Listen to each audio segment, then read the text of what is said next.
Hey everyone, welcome to this explainer. Today we're diving into a really provocative thesis from military historian Davis Hanson. It's kind of fascinating because he connects two massive and seemingly totally separate arenas: U.S. foreign policy toward Iran and the chaotic battleground of domestic U.S. midterm elections. Let's map out his arguments and see how these two worlds actually collide. So, are we stuck in a Middle East quagmire? I mean, you've probably heard this narrative floating around, right?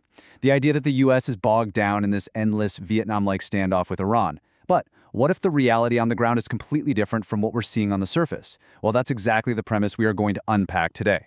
To do that, here's our roadmap.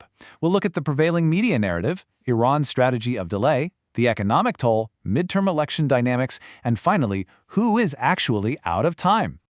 All right, let's jump right into Section 1, the prevailing media narrative and how it stacks up against reality.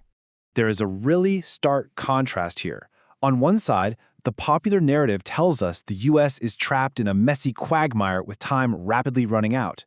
But Hanson, he argues the exact opposite. His thesis is that Iran is actually the one running out of time, basically facing a python-like economic squeeze. Which brings us to Section 2, Iran's strategy of delay, and why they might be waiting for the midterms. Hanson points out that Iran is deliberately playing a game of delay here. It's cyclical. First they talk, maybe hit some targets in the Gulf, or threaten to close the Strait of Hormuz. Then, wash, rinse, spin, and repeat. The whole point of this spin cycle is literally just to drag things out and run the clock for 90 days, landing them right on the doorstep of the U.S. midterm elections. You might be wondering, why stall? Well, according to the source, Iran's endgame is a major political shift here in the U.S. By waiting things out, they're hoping the current administration loses the House, which would cut off funding for U.S. actions. Ultimately, the goal is to, quote, wait out the clock and get a democratic socialist type of president who they think might return to a policy of appeasement. Let's move on to Section 3, the economic toll, or what Hanson describes as the actual state of affairs on the ground. Now, because the U.S. doesn't have ground troops embedded in Iran, we, the general public, rarely see the massive damage that's actually being inflicted. We're talking about a strict embargo completely blocking imports and exports. Vital rail links to places like Russia and China bombed. Assets totally frozen and debanked. It is basically a picture of complete financial isolation. And to put that into perspective, Hanson notes that Iran is losing roughly $500 million in revenue every single day. That is absolutely massive. And it's not just simple math here. The damage is compounding geometrically. As their infrastructure crumbles, their military actually has to cannibalize the domestic economy just to patch up basic roads and bridges. Now, Hanson certainly doesn't ignore the American toll. He acknowledges the tragic loss of 18 U.S. soldiers and the roughly $40 billion spent. But he heavily contrasts that with the impact on Iran. For that cost, he argues, the U.S. has effectively neutered and deindustrialized the military and nuclear complex of the largest anti-American state in the Middle East. So it really all boils down to this overarching point. Regardless of the political rhetoric flying around, Hanson concludes that Iran simply lacks the resources to withstand this python-like squeezing. The U.S., on the other hand, well, we have the capacity to maintain this asphyxiation indefinitely. Okay, let's pivot to our next battleground in Section 4, midterm election dynamics, and this 90-day clock.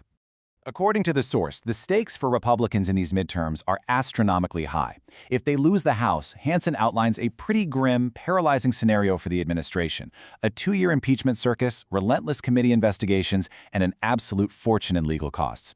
Needless to say, it's a domestic nightmare they are highly motivated to avoid.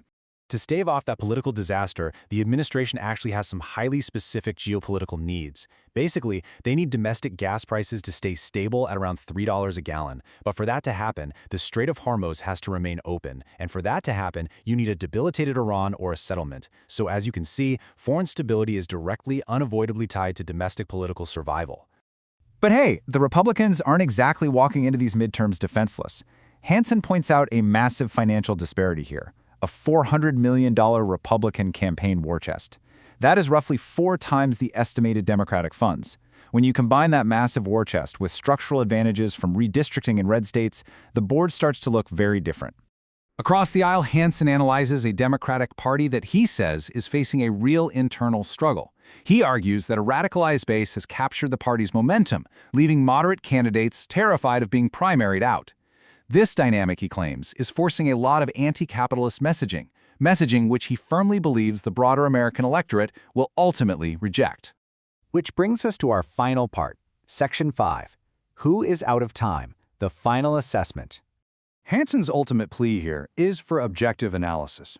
He suggests that if we just tune out all the partisan noise and dispassionately measure the physical reality of Iran's collapsing economy against the structural realities of the U.S. midterms, a completely different picture emerges. His big takeaway? Republicans are not trapped in an unwinnable situation in Iran, and they aren't doomed to lose the House either. So as we wrap up this explainer, I want to leave you with a thought to chew on. In the grand scheme of geopolitics, when nations are locked in these incredibly high-stakes standoffs, is international leverage ultimately decided at the local ballot box? It's a fascinating lens for viewing world events, isn't it? Thanks so much for joining us, and remember to keep questioning the narratives behind the news.